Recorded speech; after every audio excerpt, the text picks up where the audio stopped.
Yang amat berbahagia Tun Datuk Sri Zaki Tun Azmi, the Chairman of the Board of Directors, University Malaysia Sabah, Honourable Members of the University Malaysia Sabah Board of Directors, Yang berbahagia Professor Datuk Dr. Muhammad Harun Abdullah, the Vice Chancellor, Adjunct Professor Mr. Mark Chang, University Malaysia Sabah Principal Officers, Professor Dr. Rasid Mail, the Deputy Organising Chairman and the Dean of the Faculty of Business, Economics and Accountancy, University Malaysia Sabah Faculty Institute and Unit Heads, University Malaysia Sabah Department Heads and Staff, respected guests from the Ministry of Higher Education, Federal and Sabah State Agencies representatives, invited guests from industry, students of the Faculty of Business, Economics and Accountancy, ladies and gentlemen.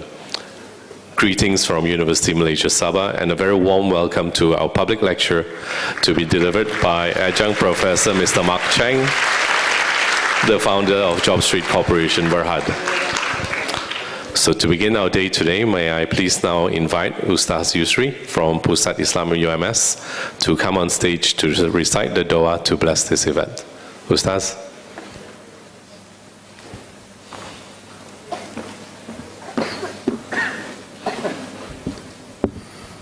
Bismillahirrahmanirrahim. Alhamdulillahi Rabbil Alamin. Wassalatu wassalamu ala ashrafil anbiya wal mursalin wa ala alihi wa ashabihi ajma'in. Allahumma ya Allah, pada pagi yang mulia ini kami menadah tangan dan bersyukur kehadirat-Mu di atas nikmat limpah kurnia-Mu yang tidak terhingga ke atas kami, sehingga kami dapat hidup dengan aman, damai dan harmoni serta dapat melaksanakan tugas-tugas kami di muka bumi ini, dan dipohonkan jadikanlah majlis kami ini majlis yang Engkau redai dan berkati. Ya Latif ya Rahman, kurniakanlah kami taufik dan hidayah-Mu, bimbinglah kami ke arah kejayaan, keamanan, kecemerlangan dan kesejahteraan di dalam penghidupan kami di dunia maupun di akhirat. Jadikanlah kami orang-orang yang bertakwa, sentiasa mematuhi perintah-Mu dan menjauhi larangan-Mu. Ampunilah dosa dan ketelanjuran kami, dan jadikanlah kami orang-orang yang berada di dalam keridhaan-Mu. Ya Sattar ya Alim, kepadamu ya Allah kami pohonkan keselamatan dan kesejahteraan kami. Pemimpin-pemimpin kami, hindarkanlah negeri dan negara kami dari segala bahaya bencana. Tanamkanlah di hati kami sifat sabar, tabah dalam menghadapi ujian dan dugaan. Ya Allah, terimalah segala kerja dan khidmat bakti kami dengan sempurna dan dikira sebagai amal ibadah kami kepadamu. Rabbana atina fid dunya hasanah wa fil akhirati hasanah wa qina adzaban nar. Wa sallallahu ala sayyidina Muhammad walhamdulillahi rabbil alamin. Thank you very much, Ustaz Yusri, for the blessings. There's a very famous Chinese saying that goes, a good beginning is halfway to success. So to begin, may I invite our Vice Chancellor, Yang berbahagia Professor Datuk Dr. Muhammad Harun Abdullah, to deliver his welcoming remarks for our event this morning. Professor, Vice Chancellor.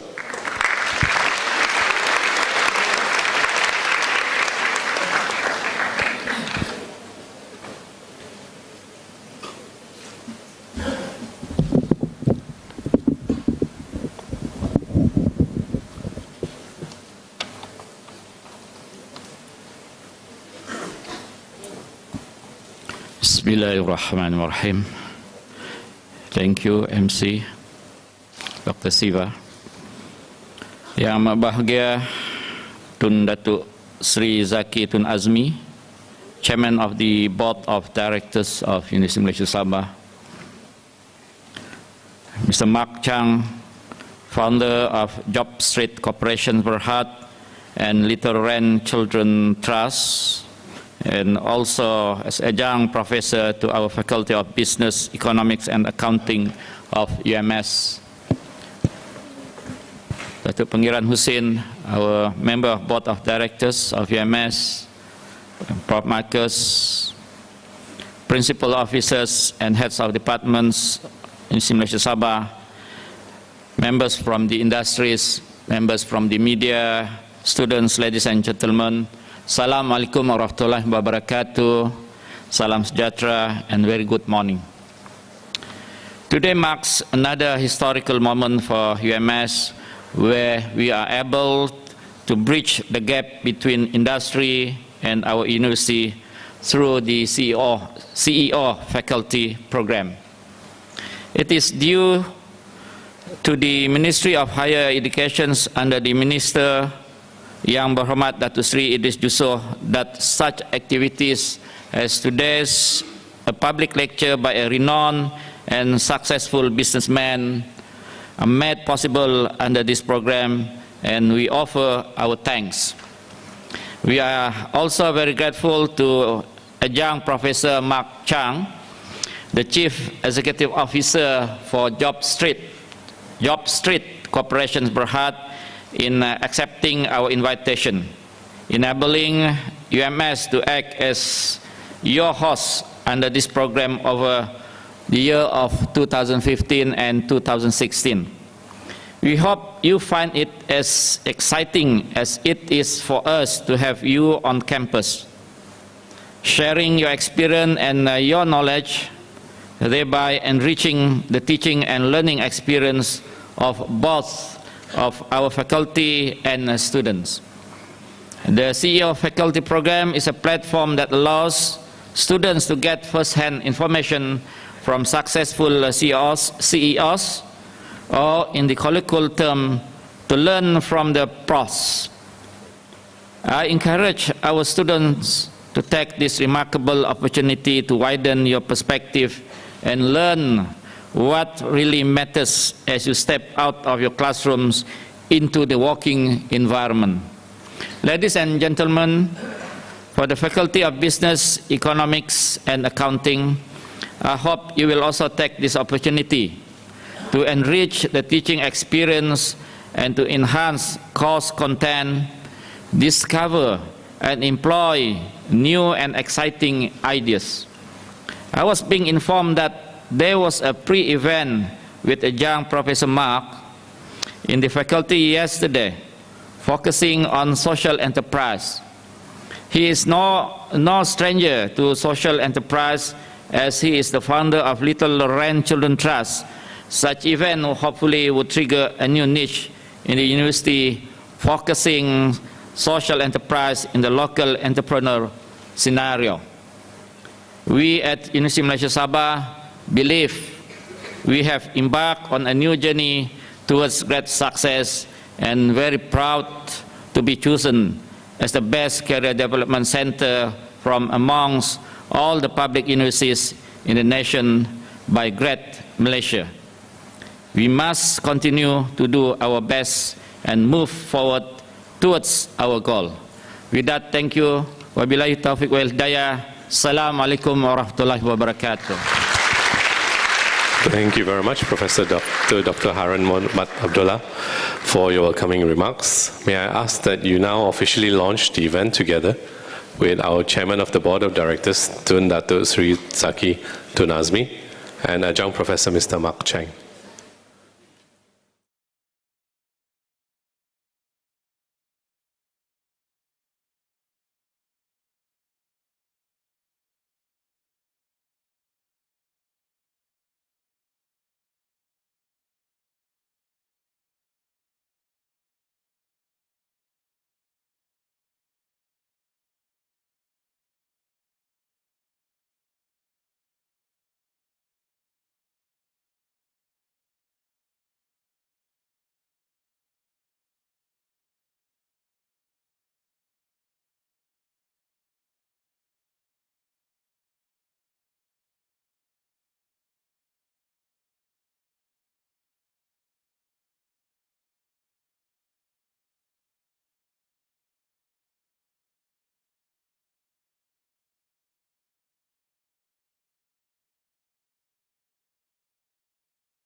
Now, I'm sure everyone is very curious about our speaker, and in order to get to know him better, may I next invite Yang Berbahagia Professor Dr. Rashid Mail, the Deputy Organizing Chairman and the Dean of the Faculty of Business, Economics and Accounting, to give an introduction to our speaker, Adjunct Professor Mr. Mark Chang.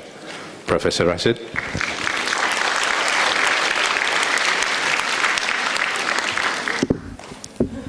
Thank you, Mr. MC, Dr. Siva. Yang berbahagia Tuan Chairman, members of BOD of UMS, Professor Datuk Naib Chancellor, ladies and gentlemen, allow me to read a brief biography of our adjunct professor, Mr. Mark Chang Mun Ki. Mr. Chang Mun Ki, a successful Malaysian entrepreneur, is an executive director of Job Street and founder of the Job Street Group. He has also been its chief executive officer since its inception and a director of the company since its incorporation.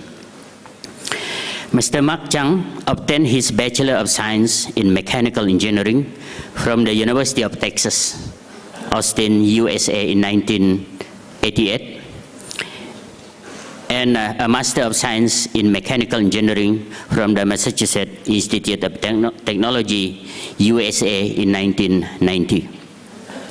Prior to founding MOL Online Sendirian Berhad in 1995 and subsequently Jobstreet.com Sendirian Berhad in 1997, he was with Kendall International, a US healthcare company, for 5 years.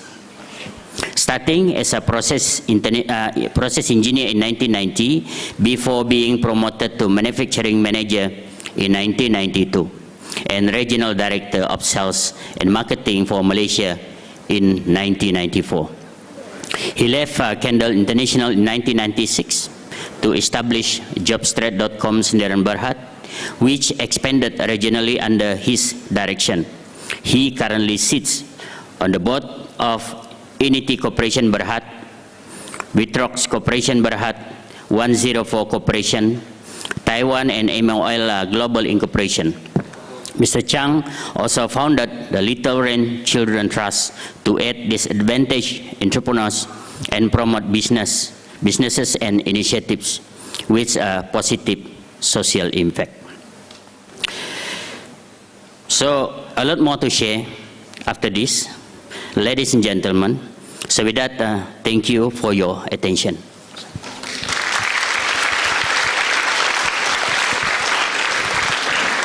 Thank you very much, Prof. Rashid, for your insight into our interesting speaker.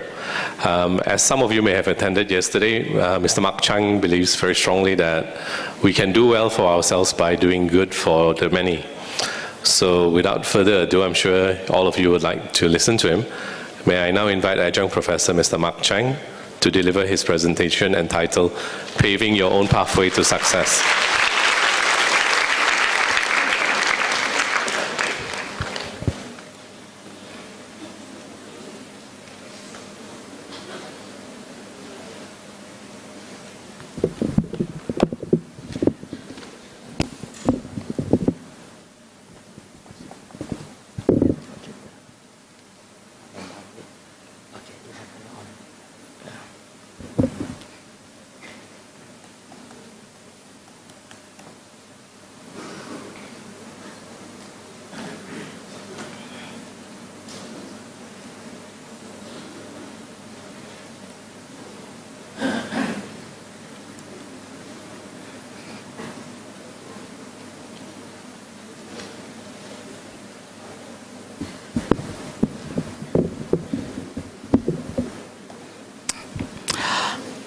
Selamat pagi.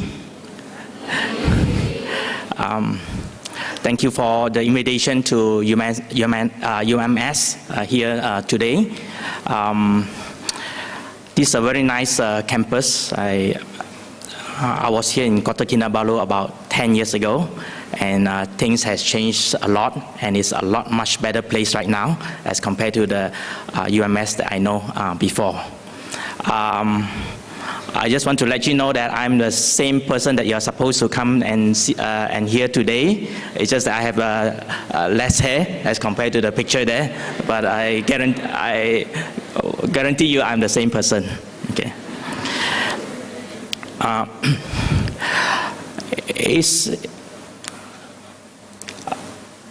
It gives me a lot of pleasure to see so many of you so young, who has so much to do for yourself in life in the future. At your age, I was at your age many years ago. Now I'm 50 years old, and I was in my 20s 30 years ago. Okay, so today I'd like to share with you mainly three subjects. Three ideas, topics. First is I'd like to introduce a little bit about what is JobStreet, which is my company.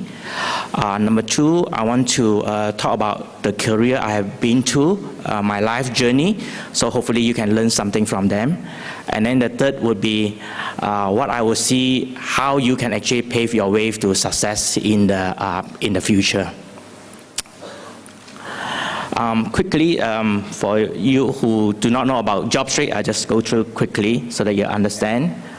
This is me. I started the company many years ago, and these are the companies I associate with. Some of them are in Malaysia, some of these are in Taiwan, in US and other places, and also involved in MAGIC, which is the Malaysia Global Innovation and Creativity Center, which is a government organization helping with a lot of the entrepreneurs here in Malaysia.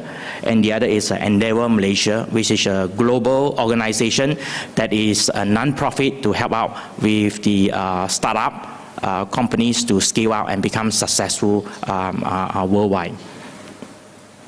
Some of you might have seen JobStreet Taxi. I saw one of these here in Kota Kinabalu.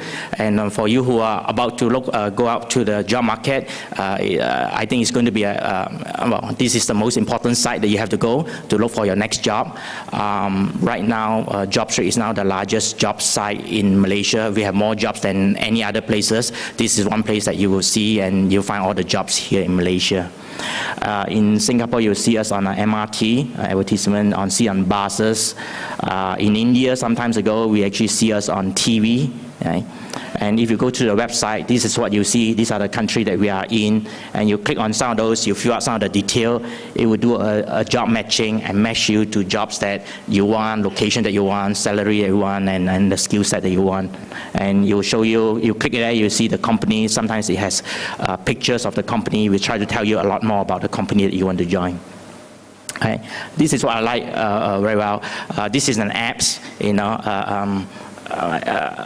You just shake and where you are, and will show you all the jobs surround you that match you. So this is a location in Singapore. If you don't like what you are doing, you just shake and you see all these other jobs that you can apply, that you join. I like this, and one of my friends who are politicians said this is a very bad idea, because I'm very worried that if my voters start to shake and see that there's not a lot of jobs in my area, they might not want to vote for me next time. Okay. So for our JobStreet, what is our business? Our business is that we provide all these services for free for the job seekers to apply. It doesn't cost you anything. We charge the company who advertise the job a certain advertisement fees, and they are quite affordable, very cheap as compared to newspaper. And that's why right now we have more than 120 to 130,000 companies throughout Southeast Asia to use JobStreet to look for their next staff. And we have more than about 13 million job seekers in this region that look for a job. So we are very important part of the job seeking process here in Southeast Asia. If our server somehow gets shut down, a lot of job seekers around 6 or 7 countries would not be able to apply for a job during those times. Right? So we are like an exchange, connecting job seekers on one side and company on the other side, and make it very efficient, and then actually apply for jobs. Okay. I started a company back in 1995. It's a 20 years journey. Now it's 2015. Yeah, and we started as Malaysia Online, which is a job portal, which is a portal back in 1995, and then we slowly expand one step at a time. We started in Penang, where we first started. After that, from when we successful in Penang, we branched to KL, and then to Johor Bahru, and then after that, we go to Singapore, and after that, we go to Philippines, we go to Indonesia. We take one step at a time, and then through that, we develop new product, new services. We won some awards through all the year to 2010, and only 2009, after starting, I don't know how many years, we only managed to go to Thailand at that time, and then and through the process. Yeah. So as an entrepreneur, the journey is actually very long. It's not very short. And like what I was talking to Tun, is that we don't start something with such a big plan and then we plan to go there. We just go one step at a time. When we do well, we continue the next step, and then for us to reach where our goal is.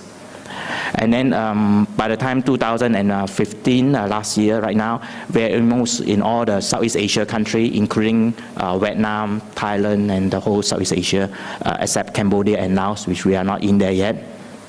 Okay.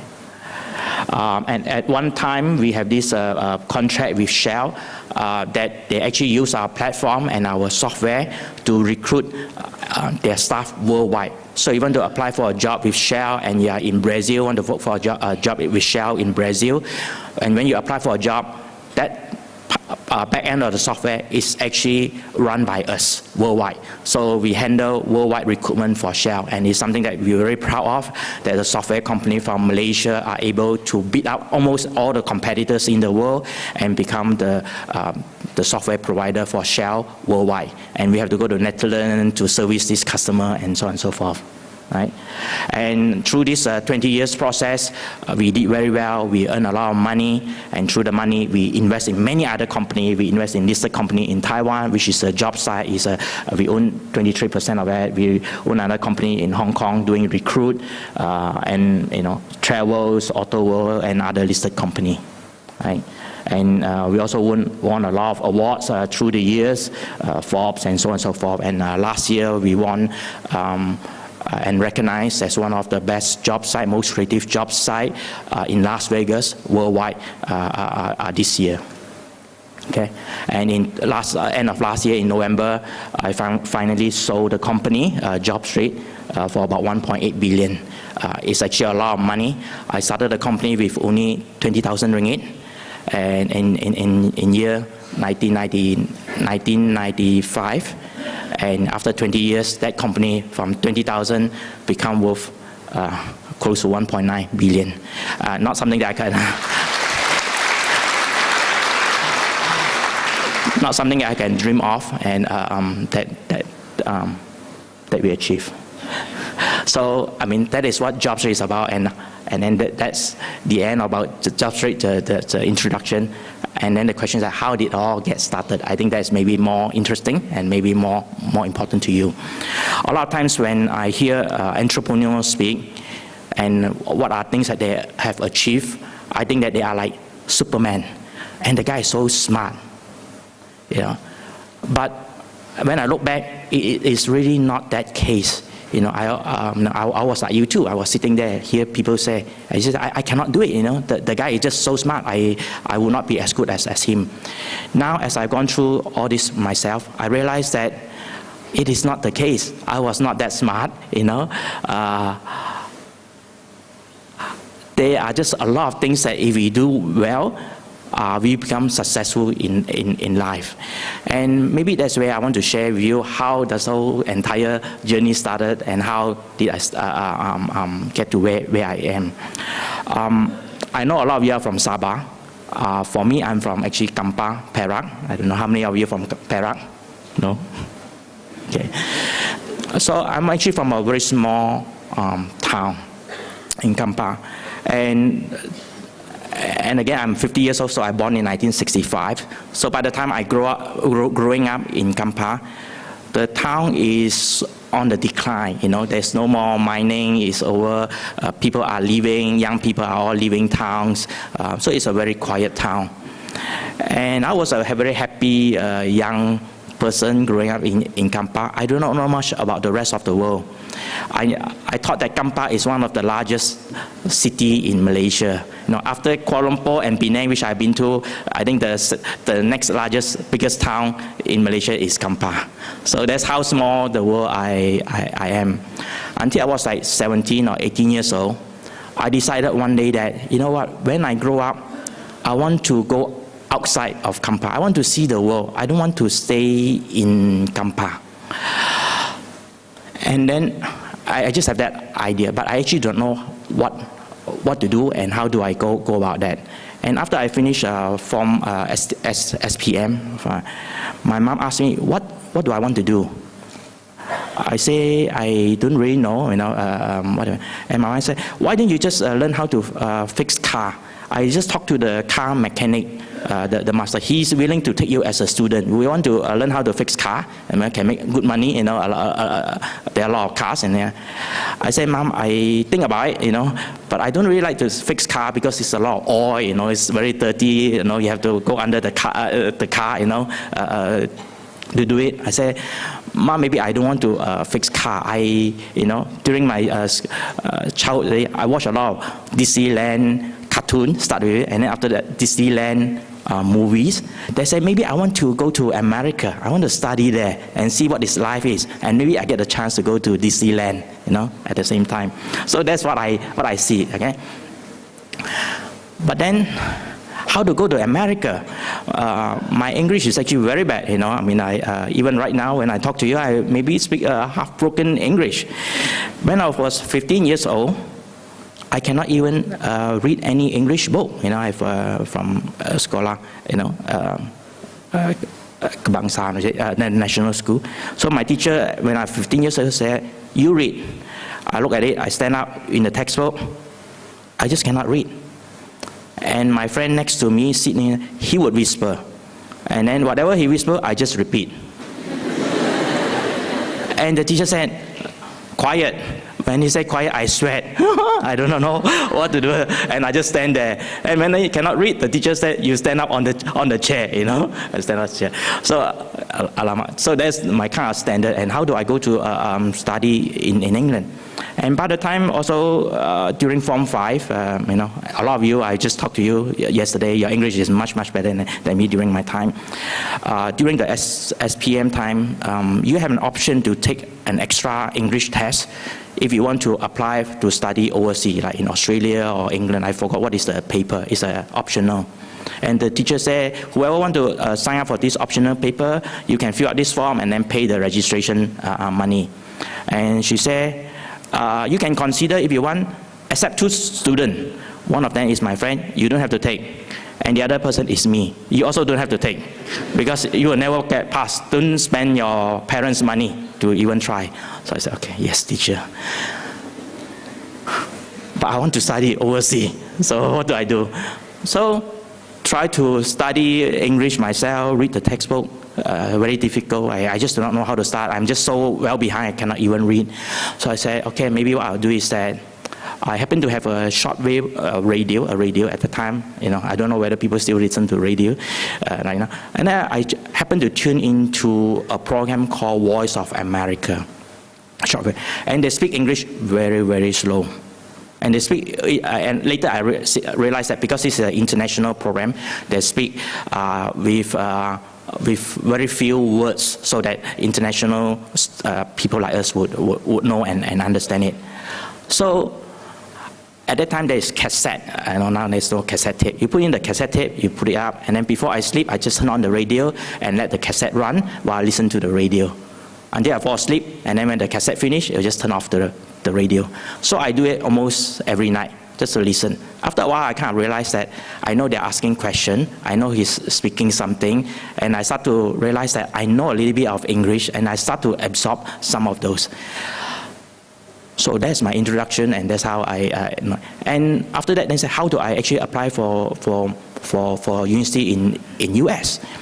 I'm in Kampar. I don't know how to do it, but someone told me, I asked around. This is where it's important. Tell you all these things so that you can think about how you actually all the difficulties I have go through and would be no different than a lot of the difficulties that you will have to face in life and how you actually approach it. So I asked around people, how do I actually apply? And someone said, okay, go to KL. In the US Embassy, there's a place called Macy. So there's actually help you to apply for US university in the United States. So I go there and I ask them question, how do I apply? And then there's a counselor there who is, I think, an American lady. She's very nice. She asked me what I want to do. And I didn't know what I want to do at that time. So since my mom said, why don't you fix car? Then I go there, I say, oh, I want to be a car engineer. You know, engineer to do with car, maybe design car or whatever, a car engineer. She didn't really know what she wanted to, and she do some research, give me some of those material, and then for me to bring back home and things, and some of the tests I need to do. And then when I read those material, I realized that it's not about fixing car, you know, it's about railroad engineers, you know. So through my conversation, I want to be a car engineer. She think that I want to be a railroad engineer. So she give me all this, how to become a train engineer, you know, a train, you know. So no, I don't want to be a train engineer. I want to be a car engineer. But doesn't matter, you know, since I could not communicate and I confused her, but I still apply for the exam and so on and so forth. And then go to KL, take the TOEFL exam, the English and so on. And I just managed to pass, just pass the English test. I don't know. I mean, and then after that, then there are other tests like the SAT test, I think, the maths, and then those more. I just barely passed. And then one thing passed. Okay, great. So I have the English requirement just passed for me to apply for university in America. But then another problem is that I don't have money. When I look at how much it costs to study in the United States, oh my God! I say, how can we afford it? Then I say, what should I do next? Then I said, okay, I have the list of university that recognize by Malaysia. I'll write to every of this university and ask them to send me their application form and material. I think I just go to the post office, keep licking stamp. I think I sent more than 100 or 200 letters, you know, ask for the application. And I received many of this information from the university back. And last time, during the old days, we don't have your backpack, school bag. We have those rotan school bag, right? So after I finished, so that's my rotan. And then I was just stuff it with all the information that I get from the universities, right? And what I do is that when I open up, I'm not looking at what is the name of the university, what is the program, whatever. I just look at one thing only, total cost. Then I just spread it, just sort it out, high cost, you know, low cost, and then so just sort it out. And then after I think I received more than hundreds of them, right? And I love all the stamps that come with the envelope. They just saw it, and then I just take out the bottom 5 cheapest one, take it out, and I said I apply for this 5. I apply. Somehow I got admitted to one of them, University of Texas at Austin. And then the cost at that time was about 16,000 ringgit per year. Okay, it's still a lot of money. Maybe it's not a lot of money now, but this is about 30 years ago. 16,000, I apply. First of all, what do I want to apply? Then after that, I said, okay, it cannot be a car engineer also. No. I said I want to be electronic engineer. I want to fix computer. I heard about computer. Apply to University of Texas. They come back and say, for foreign students, we do not accept any more into computer science and electrical engineer for the next 3 years. If you want, you wait 3 years, maybe we will consider you. But if you want to apply for other engineers, like mechanical, we will consider you during the next year. They said, I cannot wait 3 years. So I said, okay, it doesn't matter. Mechanical, I'll just go mechanical. Okay, so I get in, right? And after that is 16,000. Then I said, alamak, so how do I tell my parents, I need 16,000. So I go and tell my mom, Mom, I need 16,000 for me to study overseas in the United States, Can I have that money to go? My mom looked at me, and there was the first few times I see her, she become pucat, Like, we don't have that. I mean, if we take all the money, maybe that's all that we have, 16,000. And then that is only for 1 year. What about, it's a 4 years program. How about your 2nd year, 3rd year, and 4th year? And what happened to the rest of the family? If we give you all this money, we don't have any more money left already. Then I tell my mom, I say, well, if you give to me, I'll figure out how I graduate I'll come back home with a degree. My mom said, how? I don't know. I'll figure out. I think my mom has a lot of faith with me because my mom also appreciate education a lot. She only finished 2 years of school, primary 1, primary 2. After that, she left school. So anytime after I finish standard 6, she think that I'm very educated already. Right? And she always, so she said, since I finished Form 5, so I must be very, very well educated and very, very smart, and if I need money to study, she said, okay, I will give you this money to study. I take this money, and I never been to the United States before. I never really traveled myself before. I took a flight. And because of a cheap ticket, you have to fly and stop in many, many different places. And by the time I reached Texas, I don't know, day and night, because I traveled more than 30 hours or more, just to reach that place. And I said, okay, I have to figure out how I want to survive with the money that I have and get a degree at the end of the day, and still have to take care of I have another younger brother and younger sister to take care of them, and also take care of my parents when I come back, because I have my whole entire family treasure in my pocket here, so I cannot go home empty-handed with nothing. First thing I do when I was in University of Texas, when after I settled down and found a place to stay, the first thing I saw some Malaysian there, I start to ask them, can you tell me where can I find a job? I didn't even ask them where to register for courses. That is not important. I want to find a job first. And a lot of times they do not know. And then they just somehow, some people say, well, why didn't you talk to this person? And eventually I found that there are some people from Hong Kong, and this is in 1995 time frame. A lot of parents in Hong Kong, they're also very poor. And at that time, China is going to take back Hong Kong from the British government. So a lot of these parents, they are very scared. They don't want to be part of communist China. They're very worried. Some of them actually escaped from China before settled down in Hong Kong. Right now, they become part of China again. They say, no, I don't want. So they send their children without not much money, go to study in the United States. After you finish school, hopefully you get a job there. And then after that, help us to apply immigration for their parents, and then their parents will migrate to United States and stay there. So I met this group of Hong Kong students who are just like me, who have no money, and they all work. And I say, where do you work? They say, oh, in the student cafeteria. And then I talk to them, they bring me talk to the supervisor. I hardly speak English at that time. They help me with all those work to go through the whole process, and I found a job. And especially when you first start a job, it's always the worst job that you would get, right? Or else people do not want. And I realized that the job I went in the cafeteria is actually to wash pots and pans. The pans, the serving pan is about this wide. They scoop the food from there. It's a serving pan. And then the cooking pot sometimes is so big because I'm quite short, so my hand sometimes cannot reach the bottom. And then how you do the pot and pan is that first you have to scrap all the food. At that time it's just a stainless steel. No coating. Scrapping that thing is damn hard. The food stick under it. You have to scrap it, and then you have to wash it with soap.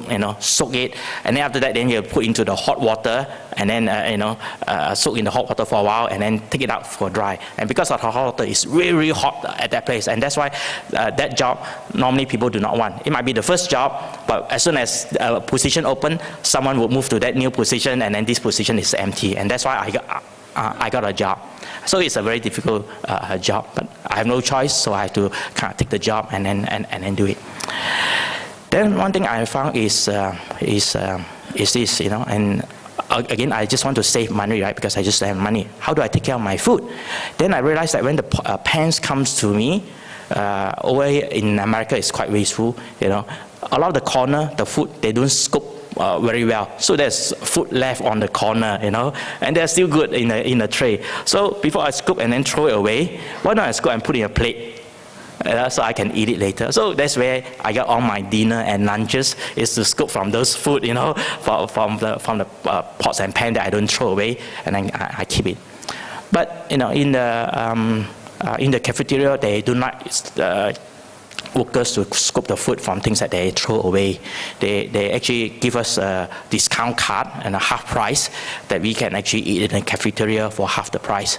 But half the price at that time is still a lot of money for me. I cannot afford half a price. So, so this is better way for me. So I put it aside. And the supervisors is quite nice, and that we are all poor students. Once a while he come and you just throw away the food. He said, you're not allowed to take food and eat from there. And other times he just walk, he just see, okay, here, let go. So I really appreciate sometimes that they kind of understanding on that. And I stay in that job for a long, long time. And when there are jobs opening in somewhere else, I decide not to take those jobs. Because why I take the job, I don't get to eat, So this is a better job. So it's hot and sweaty, doesn't matter, And then from the minimum salary that I get, then I pay for my rent, I pay for my fees. And then after that, the next time I just work with the professor, I grade homework. And then I also have to study very hard, because if I don't study hard, I have no university degree and I cannot go back home, I cannot find a job, I cannot pay. So all those things I just have to go through whole process. And then, with this group of Hong Kong students, and when they leave, it's very nice. They actually give all the things that they do not want to bring back to me. So I inherit all the plate, all the spoon, even old bicycle, they will give to me, jackets, sometimes shirt and anything. When they want to leave, all you have to do is that you have anything that you don't want to bring that I can bring, that I can inherit from you, and say, yeah, take whatever that you want over here. So that's how I save money from doing all those. Okay. And that's how I finish school, and that's how I graduate. And because maybe I work very hard, I study very hard, my grade was very good, and I'm lucky that my professor recognized me on that. And when I finished, he said, what do you want to do? I said, maybe I'll go back home to find a job. Then he said, your grade is good, why didn't you go and study at a better school called MIT? I said, okay. I never think that I would be able to go there to study. He said, why didn't you apply? I applied and I got it. Right? So, okay, let's go in, and I know that the school is very difficult. And again, I don't have money, whatever saving, I just go. Also, instead of 1 year, I only have money at MIT for 1 semester.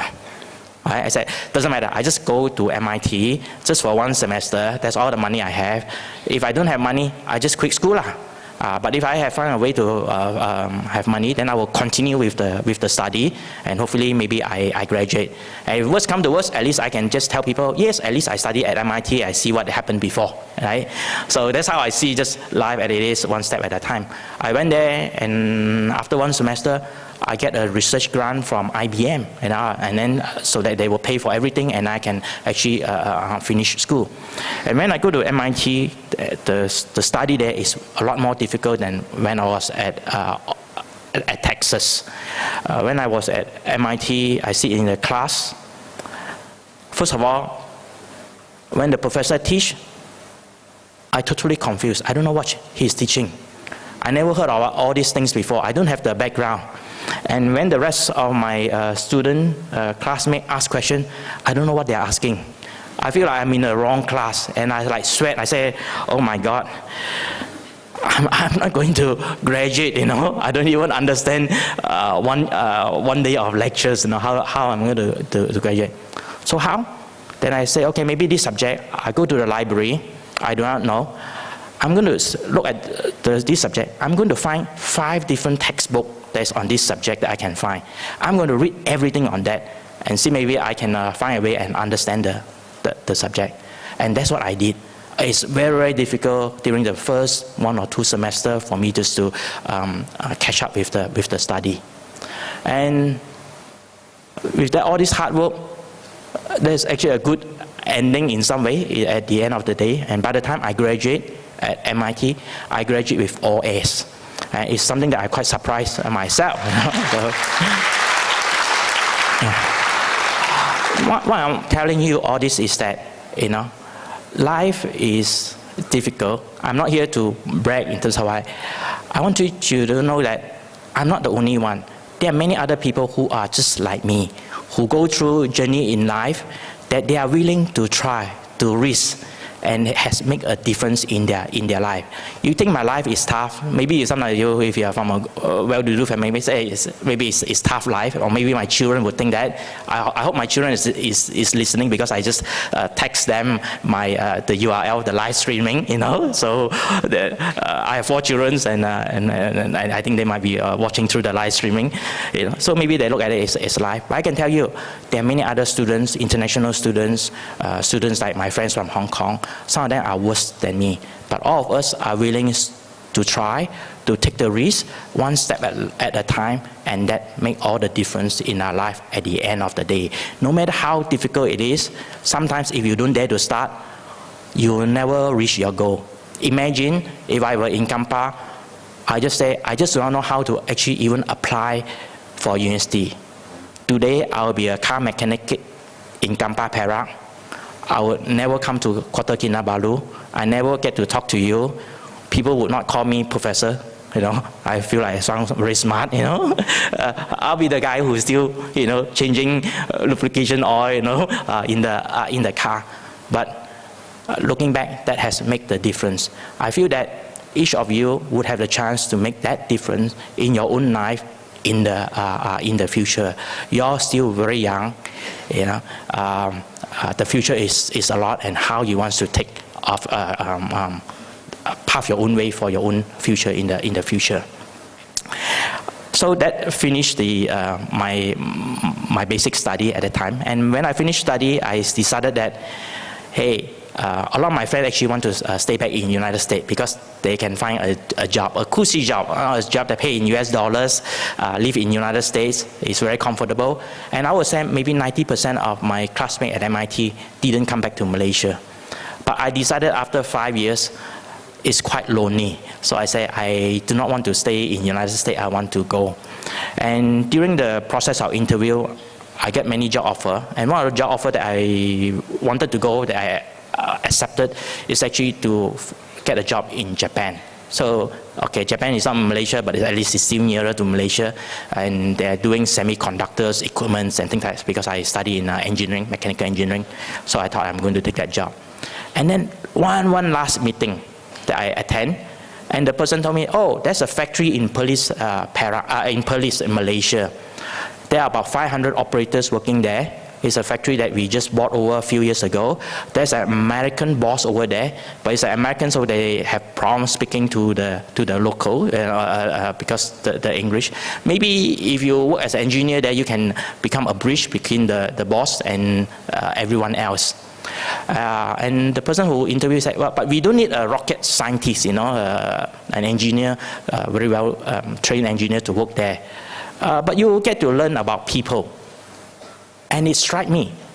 I said, yeah, for the last 5 years, I've been learning about the technical skill. I mean, I read so much, 5 different textbooks, and read everything, you know.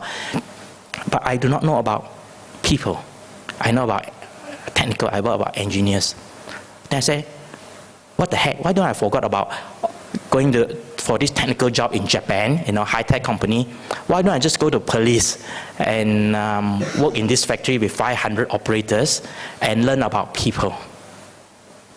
I went, and at that time, Perlis was just out of the company's time. It was a black area at that time, I think 1 or 2 years. It's just opening up, so people go there. And then there's only about 3 big companies in Perlis at that time. Any one of you from Perlis? No? Okay, Perlis so small state, no. So it's a sugar plantation, cement factory, and Medicure, the company that I joined. And it was the best of the time that I been as a young engineer working in the factory. I realized that there are 500 operators who work in the factory, and all these operators this factory is actually an extension of the school. When they finish Form 3, if they fail the exam, the whole entire class who didn't make it, they will all go to work in the factory. And when they finish Form 5, where they cannot go, then the whole entire class and everyone would go to work in this factory. I started to realize that this factory is actually an extension of the school. And whenever I work with them, I found so much joy and enjoyment, because whatever that I teach them in the factory, they can actually try to apply at work. And that's always what I think. Hey, you're not only working here in the factory, but what to do, I want you to apply and solve problem at work too. And when I was there, because I was single, and police is a very close society, everyone kind of know everyone. I'm very much part of the community. When people has give birth to baby, I'm also in the kanduri, people wedding, I'm there. I'm acting just like a mini politician. Every event I'll get to go. When there's a storm, someone roof got blew off, I also go. People would think that I have a way to help them to fix the roof or something like that. So because I'm an engineer, people think that I can help them. But I'll go and I help them there. And from that period of 5 years I was there, I kind of learned so much about people. I learned so much about if the company do very well, the society, impact to the society is just so obvious. When we give a good bonus at the end of the year, I see new bicycles coming to the factory. I see people change from bicycle to motorbike to used car. People's life change. I go to their house, they show me the new fridge that they bought, the new TV that they watch, and so on and so forth. And I see that people are generally good. Everyone wants to be good. And no matter what we say on racial issue, and in police, I would say 95% or more in police are all Muslim, but I'm not Muslim. They treat me so well. I go everywhere. I'm part of that community. I'm just so thankful for them.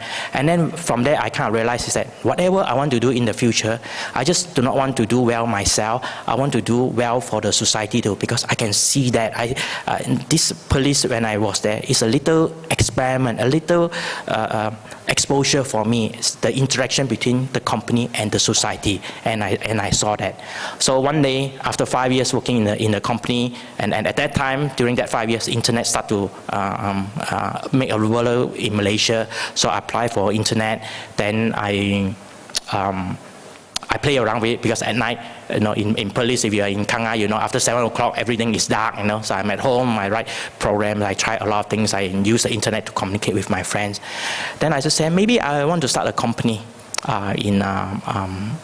on this internet company and just try out something. Again, it's like what I said before, a lot of things I do not know what is the end objective. I just want to try. Maybe it's good, I just try it. So I talked to my boss, I said, I want to start my own company, and it's about internet, things like that. And my American boss, said, okay, if that's what you want to go, please go, do it. If not successful, please come back, maybe we'll keep this job for you, and you'll come back. So I was very, very understanding boss. I said, okay, thank you very much. I'll go and start my own company. And then that's how it started. So again, even though I was an engineer, it's not that I have a whole lot of money. So I start my own company with only 20,000 ringgit. And then after that, I asked my friends to join. And I give 2/3 of my company on day one to another 2 friends, who put in 20,000. And with 60,000 ringgit, I remember bought like 2 computers, 2 little desks, and ran a little office, and then start to do something. And I don't know what it is. There's no business model on internet. Everything is new. Then I said, okay, maybe I just do like a mini Yahoo. Mini Yahoo, where they actually show all the list all the jobs, list all the new website in Malaysia that is coming out, and I did that, and it became very popular. And a lot of people actually come to our website to look for information. And I realized a lot of the people who look for this information are actually Malaysian students overseas. So then I asked, what would the Malaysian student need, that they want to come over here? So I said, I was a student before, so maybe they are lonely, so they need some song. So I went to talk to Radio Fusion. I understand that Tan Sri Asman Hashim was here a few days ago. During that time, he owned Radio Fusion. I went to talk to him, and I said, can I borrow and get some of the song from Radio Fusion, because I want to put it on the internet. He said, okay, go talk to Radio Fusion and get it. Does it cost us any money? No. Okay, can you go and get it? So I asked for the song. I asked for all the Pyramid song, So I upload all those Pyramid songs, put on the internet. Wow, it's a big hit, because all the Malaysian students, I've been staying here for so long, I've never heard the P. Ramlee song. I don't know whether you all know P. Ramlee because there's a generation gap. You know, it's a very old, famous, you know, singer and actors. You know, it's a big hit. So I actually started streaming music before Spotify. You know, I did that in 1995. Okay, so it was very popular. I do pen pal. People can make friends on the internet. I also do people buy and sell cars, property, and then I realized that students overseas also need to find a job. So maybe I should put up jobs online for them, because when I was a student, it's difficult to find a job after when I'm about to graduate. I only received a newspaper from the Malaysian embassy, and by the time it goes to my universities, it's about 1 month late. So by the time I open up the newspaper, see the job, and by the time I apply, send the resume back, most likely it's 1.5 months, most likely the job is already filled. Right? So it's difficult. So I said, and then I tried to ask my parents to send me a newspaper cutting, and they're always not correct because they don't really understand what I study either. So I talked to Intel, and I explained to them what I do. They said, okay, fine, put these 5 jobs online and see anyone will apply or not. So I happily put these 5 jobs online, and then about 2 or 3 weeks later, I went back to the recruiters in Intel and asked them, you hire anyone? He said, no. Then I said, oh, alamak, that means no more business. I know it just doesn't work because nobody actually applied. They couldn't hire anyone. And the person is very nice. They say, doesn't matter, doesn't work the first time. There are more jobs. Can you try that more on the next time? And then the next time we put out the job, someone actually applied, and she was quite happy. And after a while, then she became my customer, start to pay us to put up the job online. And when Intel started to do that, we go and talk to Motorola, talk to others, company, HP, and then other people also follow Intel to put jobs. So very soon, we have a lot of jobs from Penang who work in the industrial area. The job is actually available online, and people actually apply. And then once we become successful in Penang, we duplicate in KL, and so on and so forth, and then just become successful by itself. But then again, if you look at all these things, is that all these are all issue and problem, right? That we try, we fail, but we just still continue. And at the same time, sometimes people are nice enough, they also give you a second chance, a third chance for you to keep trying, for us to be successful. So I'm always very thankful for all these customers that I have who would help us to make it successful. And then until one day in the financial crisis in 1997, financial crisis, the economy go down. And then I got a call from introduced to a reporter, Far Eastern Economy reporter. He said, I understand that you do job advertisement.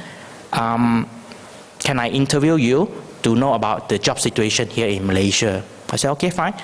Where I can tell you about the job situation, how bad it is, and you know the job has dropped, and so on and so forth. And by the time he published that article in the Far Eastern Economy Review, it was not about the job in Malaysia. It's about our company job trade and how we actually help people to find jobs during this time of difficulty. And when it get published, investors start to call me. And I didn't even know that there is something called investor. They call me and say, I want to invest in your company, And then after we talk to someone, and then we decide to find one investor who put in money, who tell us how we actually can expand the business. And then that's where we expand the business to Singapore, to Philippines, and other places at the end of the day. And then from there, we just grow from a 2-person company, me, when I first started, and a salesperson. And by the time we sold the company, it's about 900 people at the end of the day. So all those are all difficulty and problem. And if I look back, after I sold the company, I feel that my journey is actually very short. I don't feel it's like 20 years. I feel it's like 7 years or so. Because there's just so much things that has happened.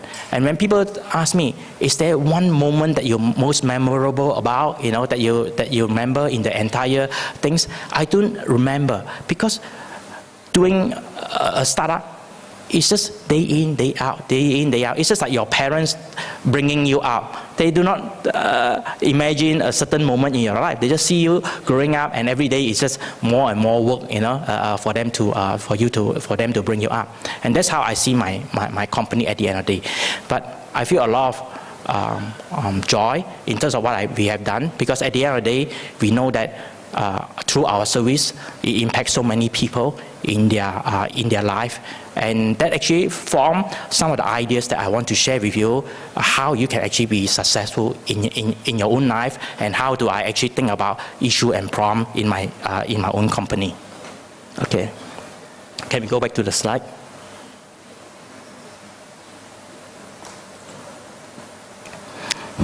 I always believe this word that I hear, character is destiny, right? What you will become in 30 or 40 years from now is very much depending on your character. If you are greedy, you are lazy, and you are being dishonest, then most likely you might end up being bad. You might end up in prison, you know, or things like that. But if you are hardworking, you don't want to give out, you have good intention, then most likely you end up being a successful person. So I think our character will determine our destiny. And I always believe that in the universities, we come to the university, it's not to absorb the knowledge, but in many ways, it's actually to adopt a new character. I always think that a good university actually shape our character of the students who we are. And I hope that UMS will shape the character you are in, because there are a lot of value that I see in UMS that they want to impart on you. So what kind of character that is needed for you to be successful? And I think how we want to look into this issue is look at the following, right? What is the destiny that we want to reach? And from that onwards, if we know what is the destiny, then you say, what kind of character that we need for us to reach that destiny, right? I believe is that everyone in this world seek happiness, right? Besides religion and things like that, I think we all want happiness. And many people want to seek happiness in many different ways. Some feel that maybe they need to earn a lot of money, get a very good job, then they become happy, right? And things like that. And I think when we want to seek happiness, this happiness is not like I'm seeking happiness and you want to seek misery. Okay, if you seek misery, then okay lah, we do an exchange, right? You give me all your happiness and I give you all the misery, right? But actually that's not the case. It's that every one of us seek happiness. So my happiness should not come at your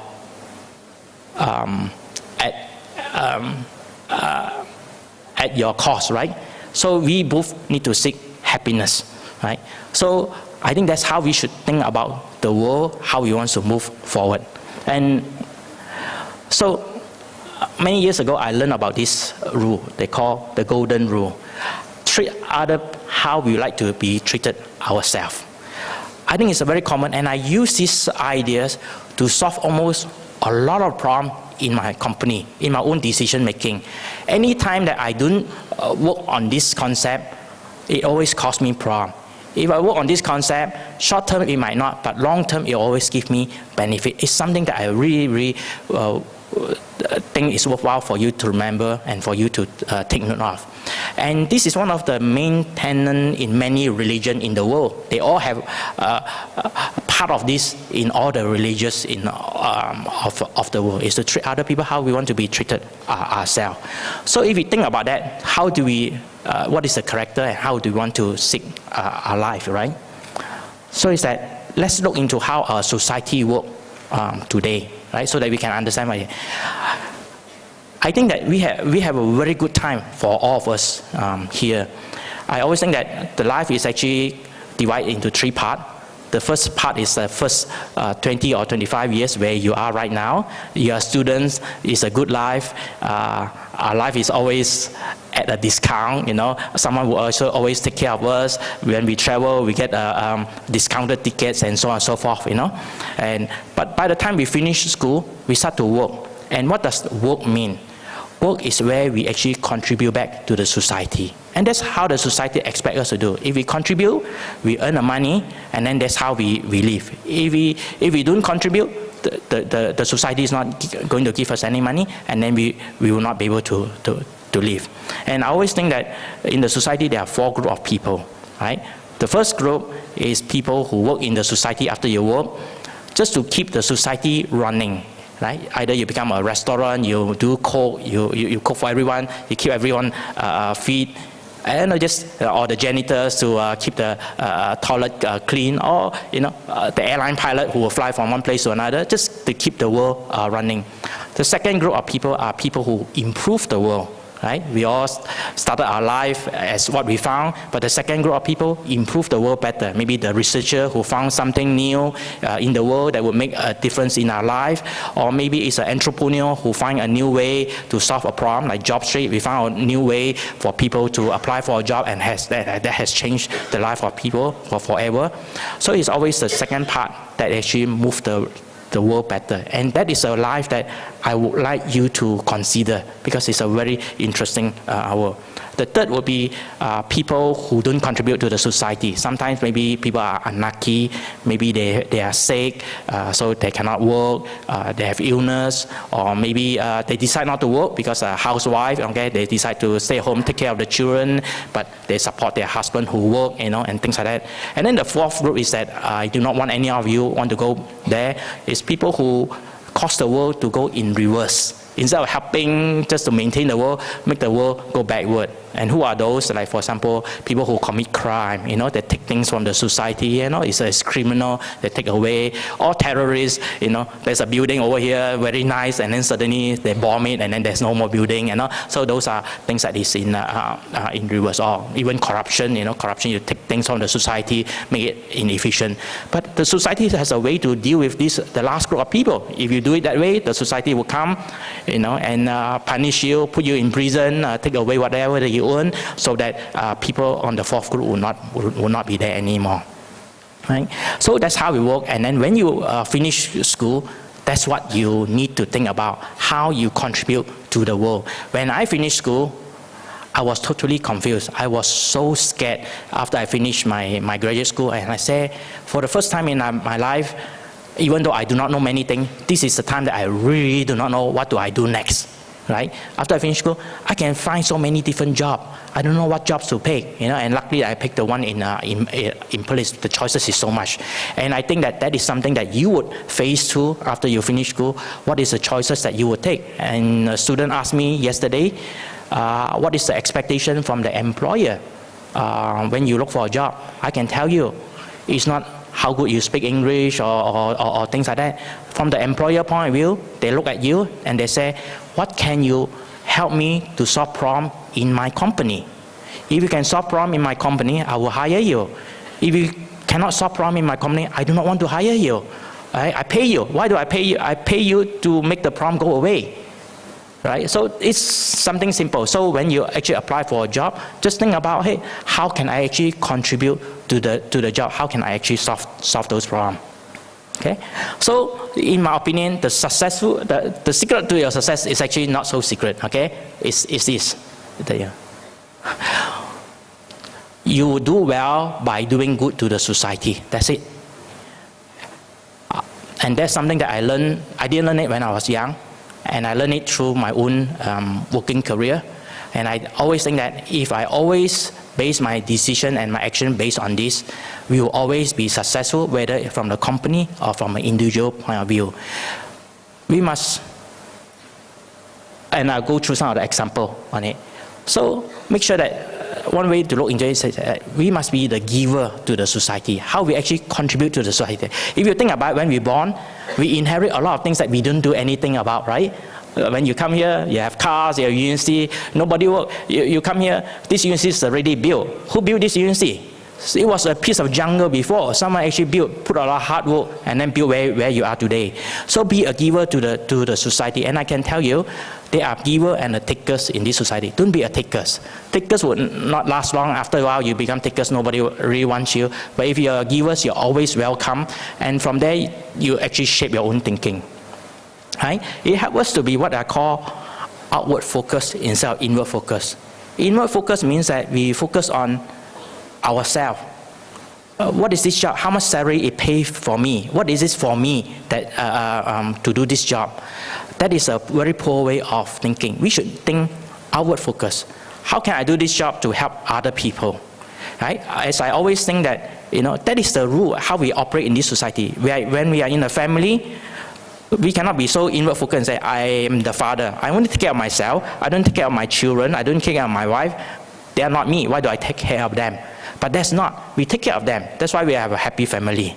And once we take care of our family, we take care of our neighbor, right? We have continued outward focus. We take care of our neighbor, we take care of our society. Then we start to take care of our nation. When we take care of our nation, we just don't say, oh, we are Malaysian. We just do things for our Malaysian. We don't. We just say, hey, what can we do for our neighboring? What we can do for them, right? And then we just keep going up. And then next time we say, hey, we're not doing for our neighbor. We are just thinking to do things for the good of humanity, for good of the people. And we start to think. And when we start to think about, that's not where it ends. We start to think, hey, not only human, how about the environment? How about the animals? How about everything on this earth? How about the water? And this university is very famous for that, right? And you just start to think outward in terms of the benefit for everyone. And at the end, it will benefit us. I hope that one day we no longer just think what is good for the earth. We'll start to think that, hey, what is good for this whole entire galaxy? Not only earth. Right? So I think those are the outward thinking. And if you think outward thinking like that, I think you'll be quite successful in what you want to do. And that's how you actually pick your next job. Think about how you can actually contribute to the job. And when you want to look for a job, look into the job description. How can I actually solve problem for this company? If you can think about it, when you go for interview, it's a lot easy. It's not that you say, I know this, I know that, and then then you will not be very successful in your interview. But your interview say, what is your problem in your company? Oh, maybe I can solve those problems. I am willing to do that, right? And then you will be able to find job much easier during that way. It also helps you to know what business to start and how do you do investment. I've seen so many businesses that start, it's just a clever way of making profit and money. Those are not a good way to start business, and you will not be successful. Example, someone come to give me a suggestion because I'm an investor right now. I invest in many different companies. They say, oh yeah, I make a lot of money. How? It's about chatting with celebrity through SMS. You send the celebrity, I forgot what is the name of the celebrity. Hi, how are you? 30 cents. Celebrity send back, I'm okay, 30 cents. They say, oh, what are you listening music today? And then 30 cents. Send back, I'm not listening anything, 30 cents. That company make literally millions of dollars. And he want me to invest. And I say, how does this be good to the society at the end of the day? I don't see it. Can you explain? Maybe you know something I do not know. But I could not understand how it actually impact the society, so I would not want to invest in them. Another company that would do computer games and come up with all these clever ideas and say, this computer game, we make it so addictive. Anyone who starts this computer game would never want to leave this computer game. We understand all the marketing, all the human psychology of all these computer games. We implement it in this computer game. It's so addictive. It make good money. I say, this is bad. Make a lot of good money because all this computer game is become the new drugs in the world. I hope you are not playing a lot of computer game because it just wastes a lot of your time. So I don't invest in those. So I want to invest in things that do good to the society. Like recently, now a company called Grab Taxi or My Taxi that's very successful. He came to talk to me about 3 years ago when he first started. I said, what do you want to do? He said, so difficult to get a taxi in Kuala Lumpur. So I have this idea, I have this app. It will help people to find a taxi. I think that's a very, very good idea because it makes life so easy. Now I go to KL, I don't have a car in KL. I just use the taxi. I use the apps to find my taxi. So those are good. There are many of such company of that you can start. And when you think about when you want to start your company, how does your company actually help the society? That is just one piece of question you ask yourself. If you can answer that, I can tell you, profit will come to your company at a later date. So when I make decision in my own company, when my staff come to me, I always say, is this decision going to be good or bad for the society? Year end come, my staff come and say, oh, we did very well. We have huge market share in Malaysia. We recommend that we increase price. My customer might complain, but they have no choice because we are so good. They are forced to buy from us. I say, no, we cannot increase price, even though we make more money. Why don't we reduce price? I say, why? I say, when we reduce price, more company can actually use us, more job will be available in the public, more people can actually find jobs through us, we'll be better. And then when more jobs, then we will get more revenue, we sell more, then our profit will increase. And in fact, that's what we did. Every year since I started the price keep dropping every year. But the profit we make, every year we increase. Right? So there are many of such things that you do at the end of the day when you make the decision. And not only when you start your company, but only also when you work for someone in a company. What am I doing that actually benefit the society here? I'm a teaching faculty here. What am I going to do in accounting that would help you as a student, that will make an impact to the society in the future? When everyone starts to think that way, then they don't start thinking that this is just a material that I just need to download to you. There's a purpose in terms of what they do. Everyone should have a purpose. Even if I were the one who swept the floor, I need to think about what is my purpose over here. And from that purpose, I feel proud that even though I sweep the floor, I contribute, right? So, and there are a lot of times that sometimes that you think that they do not know, and when you talk to sometimes some of the people who work at the lower level, and you just get the insight of what they do, and you say like, wow, he has that insight. And no wonder, even though his job is a lower level, it's so meaningful job for him. And I can tell you, whether you are in military, I see there's a military uniform, everyone has actually a purpose how they actually serve the society. And I want you to think about that. And if you think that you have no purpose to serve the society, then don't take that job. And there are many jobs like that too, right? For example, you finish, you become a salesperson selling a drugs. And you know that this drugs is bad. Drugs, not the illegal drugs, the real drugs. This drug actually causes a lot of harmful. Why do you want to become the salesperson for doing this drug? You know it's bad. Go and join another company, sell a drugs that really help people, and so on and so forth. So those are the things that I want you to think about. And it's also helped me to think about even my own job. That also helped me to think about how to fire people too. If the person are not doing job, hey, it's not good for the society. He's just not helping everyone else. He might not be good in this job. Maybe he should find another job. He'll be more successful to help with other people. It also helped me to fire my own self. There'll be time that I realize that, hey, I'm not doing a good job over here. I'm not really contributing. I just say, I need to resign. I'm not the right person. Please find someone else to do it. Just think about that. I think it will help you to solve a lot of your own issue and own problem moving forward. Okay? So that's how we make decisions in work.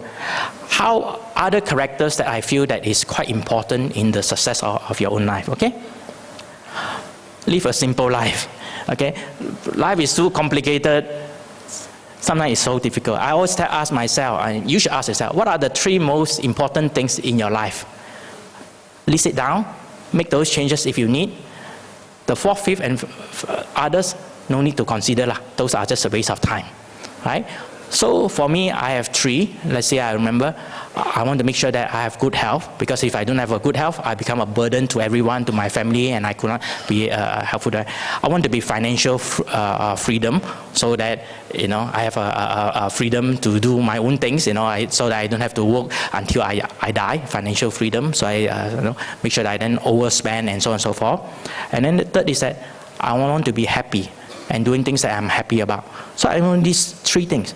The rest of others is not important. So if I ask myself, the rest of others, if it does not fit into these 3, I say, I don't do, not important. Right? Buying an expensive car, is it important to these 3? No, not at all. Having a big house or getting a private jet, is that important? Nope, I don't need that. Okay, so you have your own. Just think about these 3, right? If you're not sure, for me, pick the middle. Pick too big, whatever that is too extreme on left and right, always have their own issue and problem. Too big, got some problem. Too small, maybe some other problem. Too big of a house, got problem. Too many lawn to do, people will break into your house and steal, and you always have nightmare.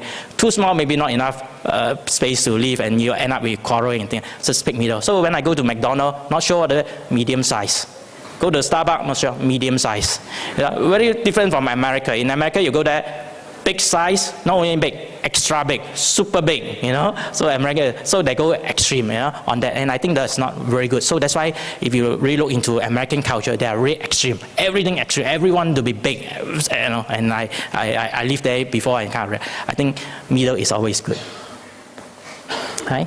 If our life is not simple, it's not easy to take care of ourselves. And if you're not able to take care of ourselves, how will we take care of other people, right? We become a burden to ourselves. Okay? Be healthy, I like this word, and I want to stress this to you. Health is like wealth. You need to acquire it when you're young. Okay. Luckily, I didn't really take too good care of myself, but it was not too late. I'm 50s, you know. I still have very good health. I see a lot of my friends who are worse states than me. Even if they want to recover their health, cannot. They are on this cholesterol pill, you know, every day, you know, for their entire life, you know, in the future. So before you get into it, please take care of your health. You are still young. Don't waste it. You need it most when you're old. Okay, so young people a lot of times think that they will never die, they will never take care of themselves, but I think that is something that you have to be aware of yourself. Okay, so we just, again, be middle, don't overconsume. I always believe that we overconsume almost everything. Anything that is good, we overconsume. So now I just want to consume less and less. Last time I begin life eating 3 meals. Right now, I live my life eating 2 meals, and hopefully in one day I will live my life eating 1 meal, right? Moving forward. So I don't need to eat so much. Right? I think keep learning. That when in the university you learn. When you finish university, just don't say, hey, I got my certificate, bye bye. You know, I don't have to learn it. Actually, after you leave university, you learn even more. Almost, I think. I just look at my collection of Kindle book that I bought from Amazon for the last few years. I think I bought more than 300 books. And I've been reading and flipping books, I think almost on an average once a month or 1 book every 2 months. Even after I sort of partially retired now, I still keep learning, even either from the book or from interacting with you. And I just keep learning, you know. The world keeps changing. Whatever I tell you right now is maybe it's valid, but in a few years' time, maybe it's not valid. So you have to keep learning on that, okay? And there's always a quote, learning from our own mistake is slow and painful. So there are so many other things that we can learn from someone else. Please learn from other people. Learn from me, learn from other people's mistake, right? And I always think that, you know, life is an ever endless feedback loop. So from there, we just keep learning and feedback on ourselves, okay? The next one I also want to stress to you a lot is the financial literacy, okay? As life has a lot of risks for us to try, we must know how to minimize the risk so that we can actually try a lot of things.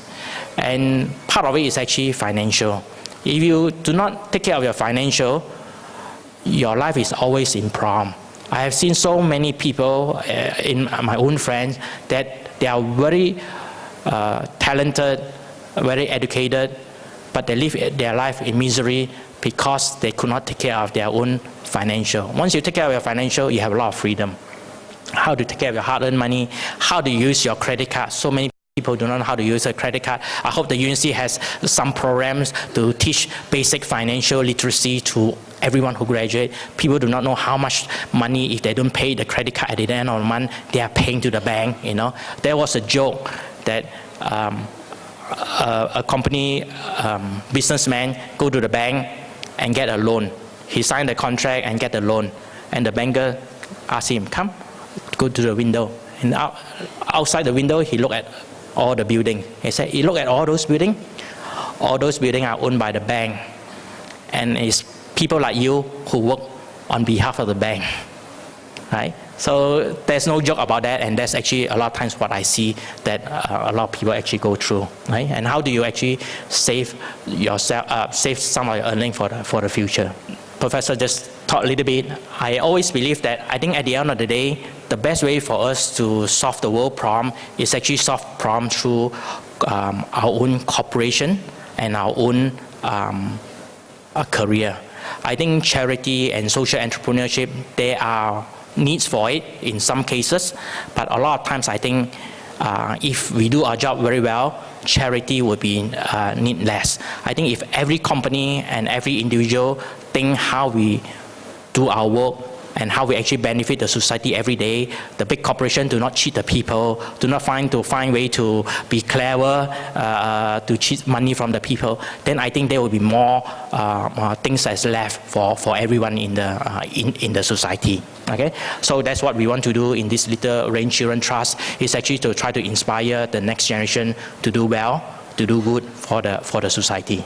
Okay, so I think for me to conclude, I think happiness is actually is divided into three. Number one is physical freedom. I don't think there's any problem with that anymore. None of us are slaves. You know, if you are a slave during the in America, or then you have no freedom. You know, you walk around, there's a shackle, and there's no more. We can go almost everywhere. We have physical freedom. Number two is that make sure that we have financial freedom, to not overspend, keep your financial conservative, you have a lot of freedom. And then the last thing is that find meaning in life. And that to find meaning in life is not ourselves, but it's actually to contribute to the society at the end of the day, right? I think that would be a lot of feeling.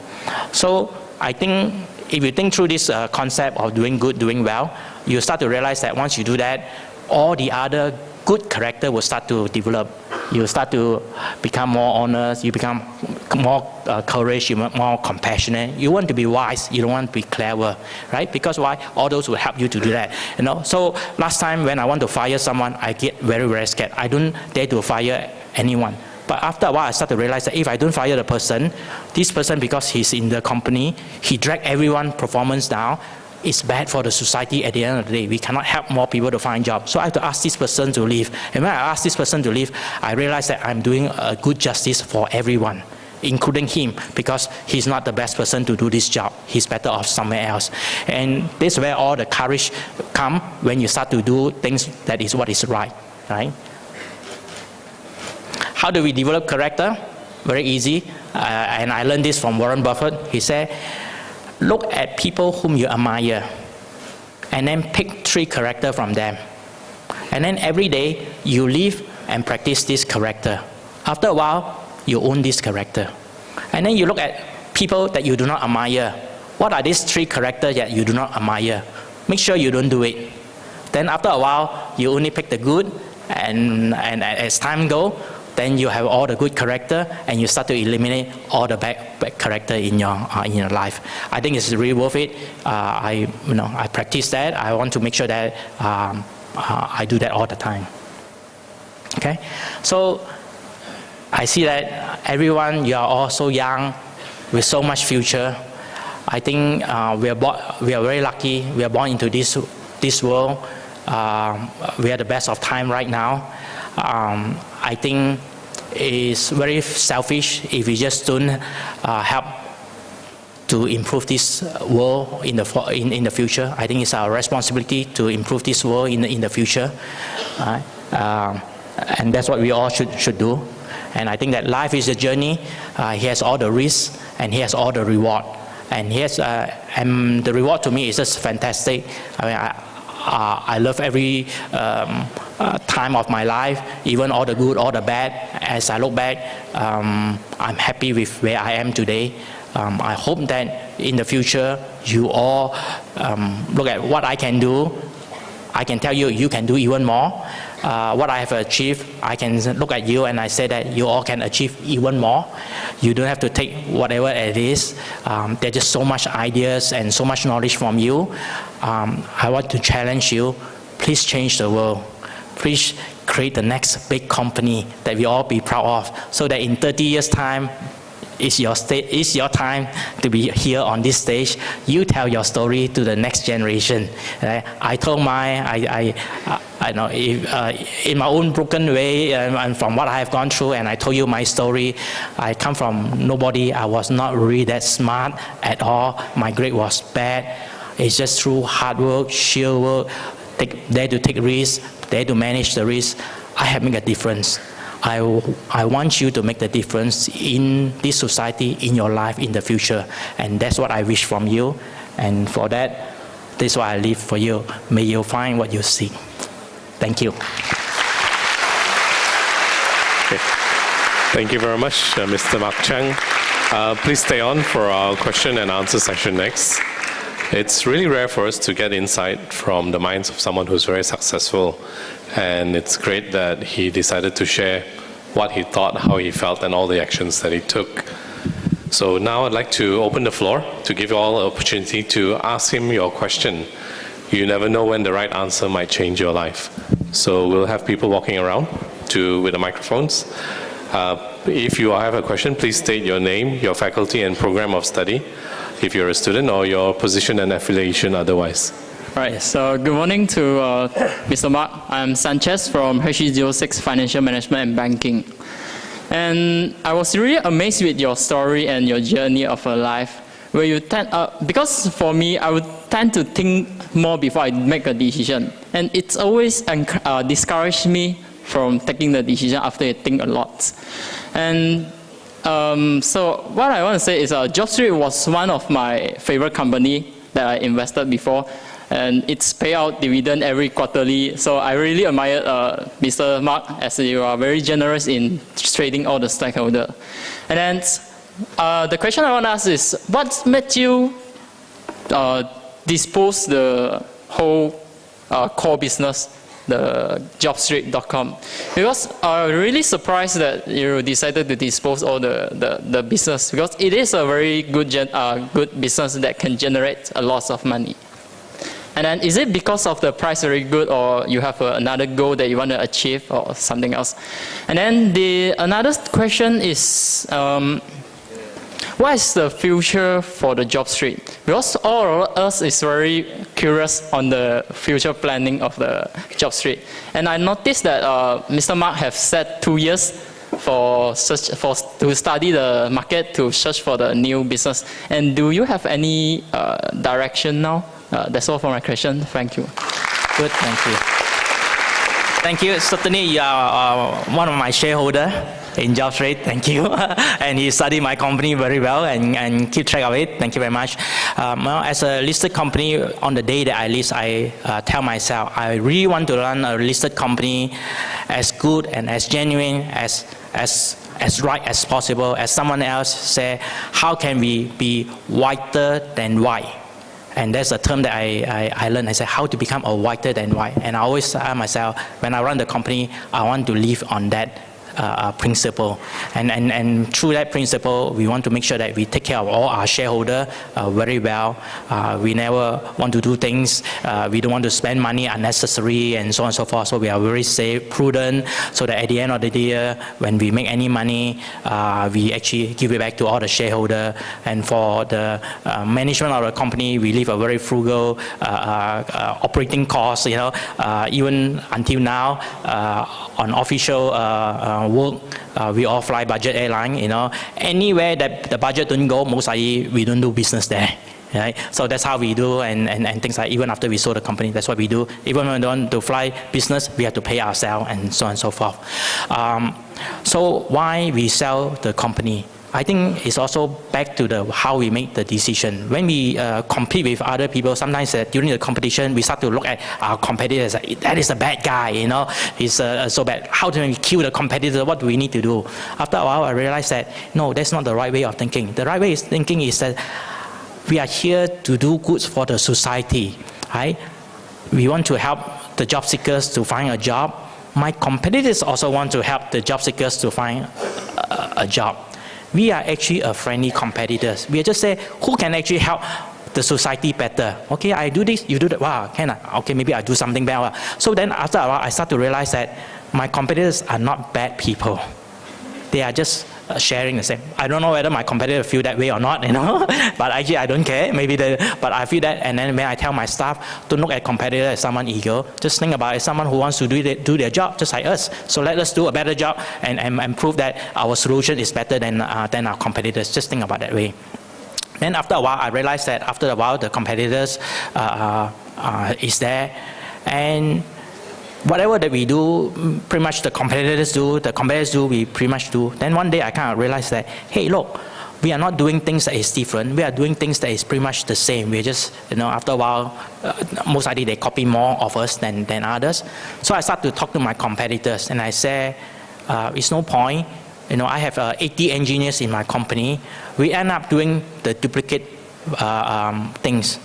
instead of doing duplicate things, why don't we combine the company so that we have, you have 80 engineers, I have 80 engineers, I don't know how many, so we combine 160 engineers, then we start to do things that is new, that we don't duplicate the effort. And when I talked to my competitors, I think he was a bit shocked to, when I told them that, because maybe he always think that I want to compete with him, I want to kill him, and he's open to that and say, okay, what can we do? And my competitors is from Australia, they are like, I would say maybe close to 10 times bigger than us at that time. I say, to combine, I cannot take over your company is so big. You have to take over mine. Then he said, are you sure? You know, if you take over, then you're no longer the leader of this company. I say, doesn't matter. I think that is the right things to do. If you combine, then maybe to the public, they will have better services, because after you combine, all the resources will be combined, and then the society will be benefited. But I just say, pay me a good price, because I have shareholder, I want to reward them so that everyone will be happy. So he's happy, so he gives us a very good price. So I say, I think that is the right things to do. And I think through this concept of doing what is right to the society, it helped me to make such a decision that maybe to a lot of time, to a lot of people, maybe it's difficult for them to make the decision. And I made this decision, I am very, very happy about that. I know what I'm doing is right, even though it means that I lose my job, you know. But because I've done that, the people who bought my company, I think respect my decision. And until today, I still have a desk in my old company. I still go back there, you know, even though I don't do any work, they don't kick me out, you know. So I'm very thankful. So and he's very happy with the company that he bought. So I think that's good. Moving forward, what do we want to do? Again, I want to do things that is right for the shareholder. Right now, a lot of things are very expensive, so I don't dare to invest in anything. I want to invest in my own. So I'm just telling my shareholder, we are not going to do anything for now until we see a company that is really good at a very cheap price. Then maybe we invest on that. Other than that, I just go around talking to UMS and all other universities, you know, sharing my things with the students, you know. That's what I do. Yeah. And hopefully I make a difference in other people's life. Thank you very much to Sanchez and Mr. Mark Chang. That's a very interesting question. Maybe it's a form of love, because the greatest thing we can give people is our time. So can I open to the second questioner? Do we have anyone who's very keen to ask Mr. Chang? Good morning, everyone. I would like to ask you a question regarding to investment. Okay, what is your opinion about our capability or ability to get involved in investment with the condition of our economic nowadays? Thank you. Economy always go up and down, and a lot of times that people, the worst time to make investment is when the economic cycle is high. Because when the economic cycle is high, everything is actually expensive. So right now, even though it's bad for almost everyone, when the economy is coming down, it's actually the best time to invest. And this is the time that companies require the most money. During good time, they don't need money. You know, their business is doing very well. So this is where the investor play the biggest role, is when the economy is at a downward trend or near the bottom. And to me, investment is a forever green business, because the world that we are in always need improvement. So a lot of times we as a Malaysian, we always like to complain, how come traffic jam in Kota Kinabalu, you know, traffic jam, everyday traffic jam, you know, things like that. All the things that we complain about, why don't we find a way to solve the problem? If we solve the problem, then we be able to start a business to solve those problems. And many of these problems were actually started from that way. If you think about it, right? How Google started. There was just too many information on the internet, cannot find. So they say, okay, I start a Google so that I can search for also information. And you know how important it is for Googles, you know, right now, that we learn so much from it. Every day I use Google and I make a difference in our life. So I think from an investment point of view, if you are an investor, this is actually a very good time, and maybe going up in the future. But when you invest, have one thing in mind. How is the investment that you're going to invest make a difference in the society? If you can think about it, invest. If you cannot, then say, I have no role, I do not know how, I better stay away from that. It's not worth for you to invest. Thank you very much, Mr. Mark Chang. Can I call for the third question? Is anyone else interested? Young man. Hello, good morning. Thank you. My name is Hazrul. I'm from entrepreneurship program, final year student. So my question is, how can entrepreneur gain short-term profit in social enterprise? Because as we know that social enterprise, their main objective is to serve the community. So how can they gain short-term profit? That's all. Thank you. Yeah. I've been exposed to social enterprises and some charity for the last 2 to 3 years. I admire all the work that the social enterprises were doing. A lot of people are putting a lot of work on it. A lot of new ideas come out. But until today, I don't think that is a good solution to the public issue problem right now. Social enterprises has its structural issue or problem. The structure is that you have management in the social enterprises, you have the end customer that you want to serve, and you don't have a stakeholder, a shareholder. The shareholder will give the money, but then the shareholder, because there's no profit involved, they actually kind of go away. So it's only two-party. When it's always a two-party, it creates a long-term problem. Initially, maybe the person who started the social enterprise, he's doing everything in the right way, but after a while, when he gets tired, other people come in, they don't run well, there's no proper regulation because there's no proper stakeholder in it. But even you have a shareholder in it who has some profit, they'll always come and put the management in perspective and say, hey, you didn't do a good job, you're losing money, what are you going to do, your cost is overrun, and so on and so forth. So those are actually, in a way, is good, it's a check and balance, and social enterprises do not have that check and balance right now, and that's why you don't see many successful social enterprises, other than Asuka in India, that is very successful, and my question is that why there's not more Asuka of the world. But then again, people are putting a lot of time and effort on these social enterprises, and hopefully in due time people will find something that is very workable and that we can use in the future. But lack of that, my whole goal is that why create a new thing when we have what is already established. We have big corporations like Maybank, Tenaga, and everything. They are making billions of dollars every day. They employ so many people, and that's just not in Malaysia. Worldwide, all these public listed company, commercial, they are generating trillions of profit in the economy. Why don't they all play a role? Not as a charity, not as a form of I do all the bad things, now I give money to the charity, but as part of their process of doing good to the society. How do let's say I'm selling bread, then as a company, I say, hey, look, the bread that we make before has a lot of chemical inside. Why don't we make bread that is more green, less chemical, so that it's healthy, people become less obese eating this kind of bread, and so on and so forth. Right? And then how do we make sure that we don't overcharge? How do we keep our costs low so that people can afford? Last time bread is $2. How can we make the bread $1.50 or 1 ringgit? Right? Sometimes we don't. Sometimes corporations don't. Maybe there's certain reason. You look at the bread, for the last 10 years, the bread prices just keep going up. But our technology keep getting better and better. Why is it the bread keep going more and more expensive? Why don't, with all those things that we know, the bread become cheaper and cheaper, right? So I think those are the things that we like. Because if we make all these things cheaper and better, at the end of the day, everyone will have more money at home. More money at home, that means they can do more things, a better quality of life. If it's not our company, let's say if they are very evil, they find a way to try to siphon money from everyone in the society, that's why we are poor. Right? There are many countries where the government itself is an extractive government organization. They extract money from everyone. I know, like in some African country, so that's why they are poor.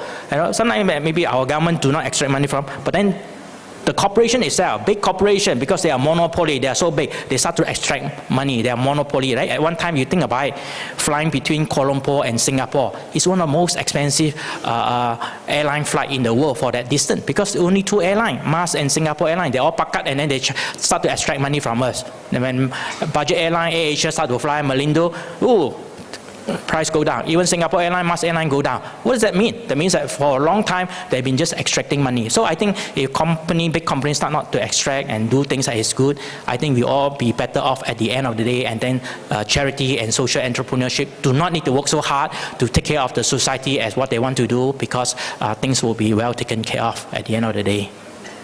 But I do admire some of the things that you all want to do, on the social enterprises. Thank you very much, Mr. Mark. That's an interesting point of view to add the third part to social enterprise.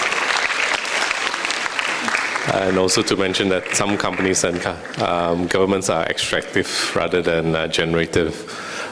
Can I open for the fourth question? Do we have, or maybe from one of the lecturers?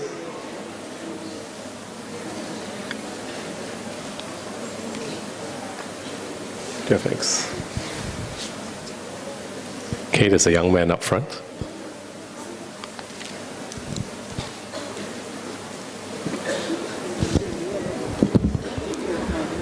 A very good morning, Mr. Mark. My name is Tik Ket Seong. I'm from program HE04 Entrepreneurship in Faculty Business Economy and Accountancy. Okay.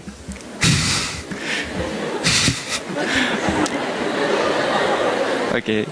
Actually, I'm very impressed of your journey of your life, which is, actually you are from zero to a hero. I'm very impressed. Okay. Actually, like as you say just now, since after you graduate from Texas, right? You already went to MIT, and then you say that when you study in there, you start to feel blur. And you know nothing and that. Okay, because I know that's the only part of the problem, which is the academic problem. Now my question is, other than the academic problem, what other problem that you faces to gain the successful result, and how do you overcome it? That's all. Thank you. The problem that I face in my life is many, not only one. I wish it's only one. And how I see, and it will be the problem that you face and the world that you face. And how I see right now, as when I'm 50 years old, I always think that problem is like an onion. You cannot solve all the problem at one go. You solve the problem by peeling one onion piece at a time. Some of them are so difficult to peel, then I say, okay, forget about it. I peel the other one first, right? And then one at a time. So, in my life, study is a problem. Expenses is a problem when I was a student. Interacting people is a problem. I'm from Malaysia. I don't know how to interact. People don't really understand what I say. Whatever I say, I don't have a lot of friends. Sometimes I can feel very lonely in places. I don't have confidence because that's where I'm from, and sometimes I feel that I don't have confidence myself because I'm not exposed to some of those things. It's just so much problem. But I think if you look at life with so much problem and you don't dare to start, that become your problem, right? And that's the problem that you should not allow. A lot of times they just start first. Try in a very small way. Don't spend all the money. It's not like a gamble, just have all your money and then try on something and then it doesn't work. Try a little bit and things like that. Even though I have 16,000 when I go to US, I didn't give 16,000 to the university. I still pay on a monthly first. They can, and if things don't work, I still might not get. I might not get back all my 16,000, but I only pay 2,000. I still can go home with 14,000. You get what I mean? In the university. So I think those are the things that you have to think about, how to solve problem and how do you actually maintain your risk on that. And even until today, there's a lot of problems that we face in our life. And sometimes I can tell you, when you don't have problem, that become another problem, right? So now after I sold the company and things like that, I sit at home doing nothing, it become a problem, right? My wife would complain about me. I don't do this. My wife said, my children say, hey, Dad, why are you always at home? Come and bother us and so on and so forth, right? So it's another problem, right? So problem is good. Please accept problem. Live up to that. Challenge it. It's good for all of you. problem is good. It's opportunity. Thank you to Mrs. Ting and Mr. Mark for a very humorous and insightful answer on how to deal with problems. Really fun, but very true. Can I open now for the final question for Mr. Fang? Hello everyone, my name is Marina Mansor. I'm from HE04 Entrepreneur Program. My question is, from your experience, what is the biggest obstacle those who want to venture into the technology based on industries? Thank you. Can you explain what is technology based on industry?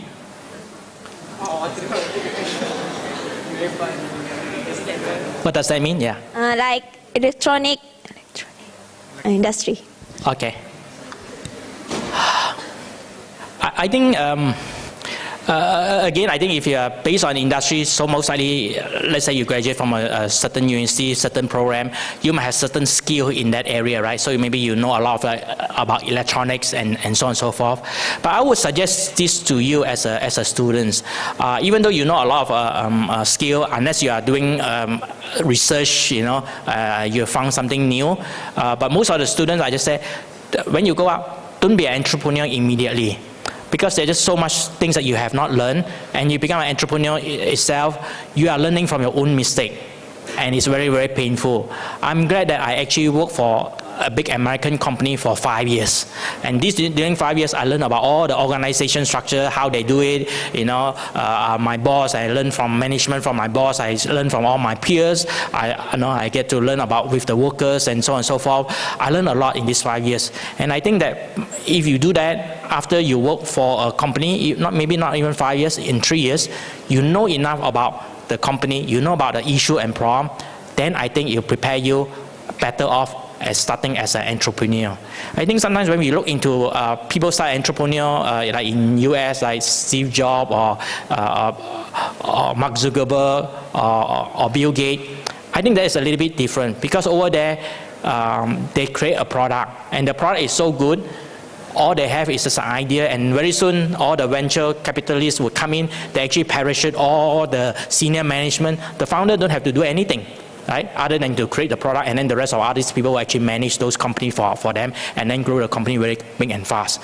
Over here, most likely you would not be able to do that. Nobody is going to parachute and help you to run your company. You have to run that company yourself. I started the company as 2-person. I was the technical person, and the other person was sales. Then very soon I promote myself as become a sales manager. Then after that I promote myself, I become the HR manager, finance managers, and then after that I promote myself, become a CEO of a company, So all those things that you have to do all yourself to go through that process. So I think if you want to be an entrepreneur, work for someone else for a short period of time so that you learn all the things so that you can become a better entrepreneur at the end of the day. That's my... Thank you very much to Adjunct Professor Mr. Mark Chang, and thank you everyone to your very interesting questions that allowed us to have some very meaningful and challenging answers. May I ask Adjunct Professor Mark Chang to please stay on stage. Now, may I call upon Tun Dato Sri Zaki Tun Azmi, our Board of Directors Chairman, accompanied by Professor Dato Dr. Muhammad Harun Abdullah, the Vice Chancellor, to present the appointment letter for Adjunct Professor Mark Chang, as well as present a token of appreciation from University Malaysia Sabah. I want to say a few words before we continue with the program. For the young people, I hope you have been listening intently to what Mr. Mark Chan has spoken this morning. I think it should be an inspiration to you. He also taught that life is not that easy. His mother, remember this, all of you? His family had 16,000 ringgit, and that's all they had, and they took the risk of sending him to United States. But he never failed them. He came back, and he succeeds. So, let this be something which we all learn. It's an inspiration to me, I had tears in my eyes when he was speaking like that. I'm 20 years older than him. I went through life 20 years longer than him. But I really take off my hat to you. Well, you know, it's an inspiration.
Everyone, to close our event, it's been a very wonderful day.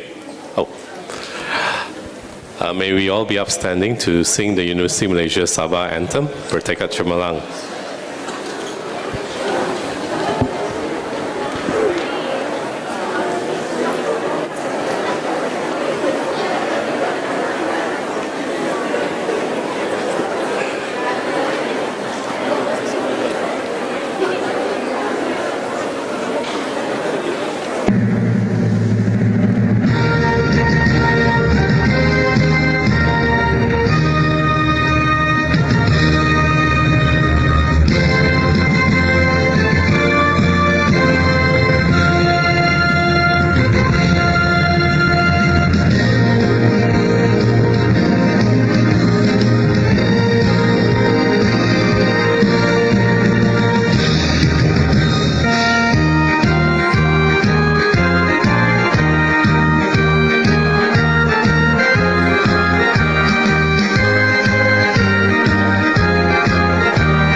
Thank you very much again, everyone, for taking your precious time to be with us today. And thank you so very much to Adjunct Professor Mr. Mark Chang for giving such a brilliant presentation. So even if all things have come to an end, we'd like to ask Mr. Mark Chang, together with our Vice Chancellor and Chairman of the Board, to take a selfie with us. So may I invite our principal university officers and representative from the Ministry of Higher Education to join together in taking a photo with the Speaker, Chairman of the Board, and Vice Chancellor. Okay, I would also like to announce that University Malaysia Sabah is providing refreshments for our attendees today. For the students, your refreshments will be served downstairs. For lecturers and guests, outside the auditorium. And for our speaker, invited guests and principal officers in the VIP room, please do enjoy your refreshment. Lastly, for today, if you are connected to Facebook, Twitter, or some other social media, please do share pictures that you took of yourself at the event, as well as whatever you learned from today's talk. Thank you very much. Have a wonderful day.